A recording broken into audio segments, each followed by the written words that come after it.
Hello YouTube viewers, welcome to my show Camera Tuesday. In today's episode we're gonna take a look at Panasonic's new announcement. So let's dive right into it. So what's happening here is like after the announcement that Nikon and Canon both are jumping into full frame mirrorless territory, Panasonic is like, hey, I'm not left out after this, like I'm also jumping in. So this is the big announcement. Panasonic is releasing a new lineup where they are like, okay, now I am also gonna compete in full frame mirrorless market.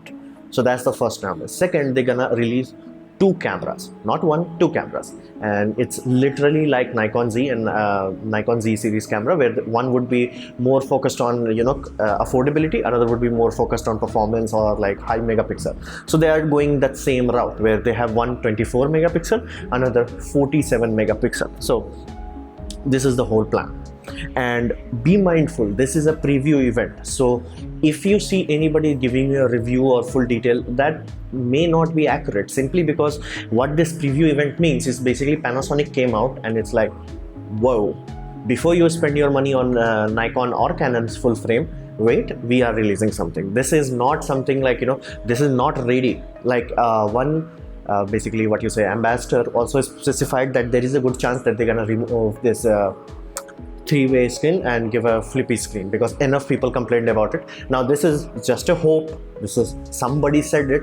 I will link the video down below, but there is a good chance that they will change some things into this, and I'm pretty sure the flip out screen can literally make this camera a killer camera. So be mindful, this is a preview event. This is like what Panasonic is working on. This is not ready for consumer prime time. The best you can hope for is roughly March or April release date. They can do it earlier, they can rush order this, but let's see what happens. So as many of you know, any new lens camera system, specifically with interchangeable lens camera system, needs a lens. Now this is where Panasonic did a very grand entrance. They flat out came with what we call LMount. Now many of you know LMount is known for Leica. It supports APS-C and full frame, which is kind of stupid to say because if you support full frame, supporting APS-C is like, that's just cropping in, that's pointlessly easy.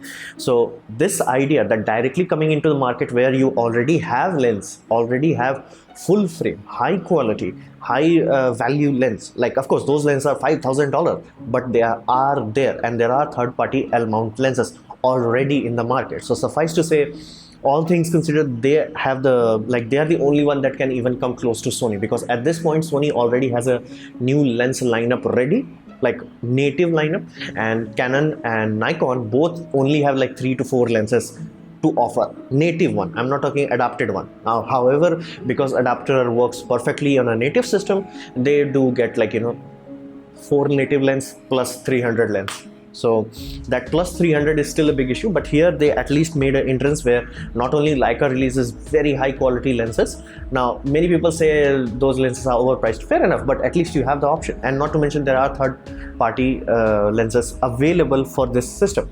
So this is what Panasonic is doing. They're flat out coming out and they're like, I'm making a big interest. The biggest hurdle they have is lens, and they flat out solved it by using L-mount.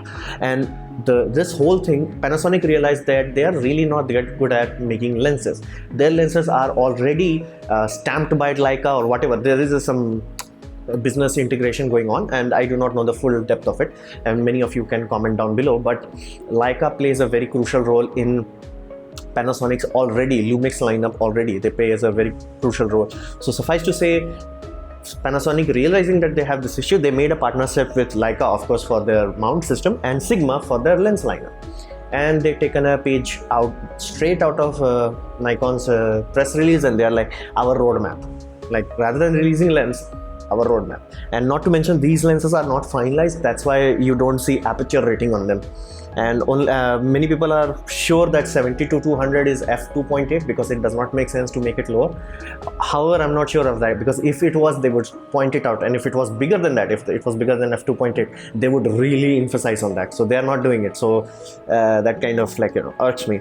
Suffice to say, Sigma is known for making high quality lenses. At this point, Sigma already has license for making a native E-mount lens, not reverse engineered, native E-mount lenses. So suffice to say, as you can see, Sigma is the only one that can give Canon or Leica a run for their money. And I'm already using a Sigma 17 to 55 millimeter f2.8. So suffice to say, this whole idea is a very good solid entrance. This eases people's mind. Oh, will there be enough lenses? It already is third party, not like our native lenses. Those are 5,000. And if you have those $5,000 lenses, tada, your lens problem solved. And who is backing the lens problem? Sigma. So suffice to say, lens problem, they solved it. Flat out, they solved it. So we talk about what's happening here, why there are so many full frame system inputs. One thing you have to understand, photography is becoming a more of a niche hobby than it used to be. Now, I'm not talking about photographers, I'm talking about vloggers, I'm talking about YouTubers like me. And more and more people are jumping into the situation, and they're realizing Micro Four Third was not suited for it. Everybody is complaining about autofocus performance of Panasonic series. And you might be like, okay, it's not that bad. It is bad. Otherwise, they would not release firmware update where first line it says improved autofocus performance, improved autofocus performance.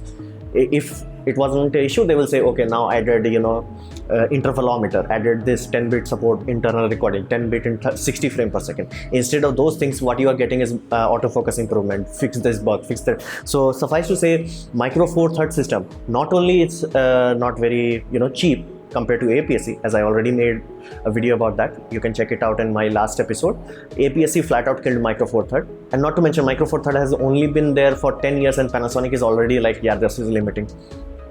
So there is not enough room to grow in this, and because of its higher cost, which came from the fact that they tried to develop a completely new sensor, they could have easily gotten away with APS-C sensor, but they tried to get that extra small sensor, which does not translate too much, because if APS-C lens and this lens is more or less the same size, native APS-C lenses. And suffice to say, the lenses on these puppies are idiotically expensive. My APS-C lens is cheaper than Micro Four Third lens, because the mass production did not ever occur to the same level. And it will happen, like if you're comparing an 18-year-old system versus an 8-year-old system. So suffice to say, this system is doomed from day one. If they had stuck with APS-C in this whole system, they would have been much more comfortable, because lens architecture was already there, because they would not have needed to develop a completely new system. They could have even gotten phase detect autofocus, biggest problem with this, directly inbuilt into the sensor. So suffice to say, this was a kind of short-term move. They got this, put them on the map, but they cannot hold their territory. So they want to stop the bleeding. Because of this camera, Sony A7 III, lot of vlogger people who don't do photography for a living, but do other things related to, they make short movies, they make promotional videos, or they make YouTube videos or things of that nature. They are jumping into Sony system. Why? Cost. These things cost the same. Like, of course, now you might say this is available for $1,500, but when they came out, both of them had target price of $2,000. And suffice to say, both of the lenses also cost more or less the same. This is why the fact that Micro Four Third lenses are so expensive, it was like final nail in the coffin. Now you might say, okay, it's small, light. Nobody cares if you can't buy it. Money talks. So the fact that they are now at a very serious risk being replaced by Canon, simply because Canon has undeniably flawless autofocus system, undeniably large lens selection, undeniably cheaper lens selection, with higher quality also. So the fact, and you might say, oh, it has crop. Again, crop doesn't matter. The crop makes it equivalent to this. So if you are already used to this, instead of buying next Panasonic, you might simply buy next Canon. And many Panasonic users already have Canon lenses. So suffice to say, you see, this is in very serious danger right now, and Panasonic knows this. No company jumps into new system like risking boatload of millions of dollars in research and development if they are not sure. And will they kill off this system? No, they will release it, one or two, but this will become a back burner project, because they have to go all out in full frame, and they want to compete with big boys right now, because at the end of the day, full frame has reached a level of maturity, as in 1 century kind of maturity, where it is the thing. Medium format is not a thing. Like, of course, it's a niche, it's useful for product photography, it pays you a lot more, but not everybody is gonna do that. And not to mention, when was the last time you saw a medium format used for sports photography? So suffice to say, even though medium format is already there, it's not becoming the thing. This full frame is the thing. APS-C also is not there, but this was even behind than APS-C. So suffice to say, They want to compete with that. Why? Because this line is now in danger. And if Canon releases a new camera which has full frame readout, this is dead. Now, any of you like, no, this has way too many features. Features don't matter if you miss focus. Flat out, features don't matter. So this was my presentation on Panasonic's full frame. Hope you liked it or learned from it. In that case, please leave a like. If you didn't, don't worry about it, dislike it. And I would urge you to share it amongst your friends and leave a comment what you want to see in the next episode of Camera Tuesday. And I would say subscribe, press the bell icon if you're free. And as always, thanks for watching.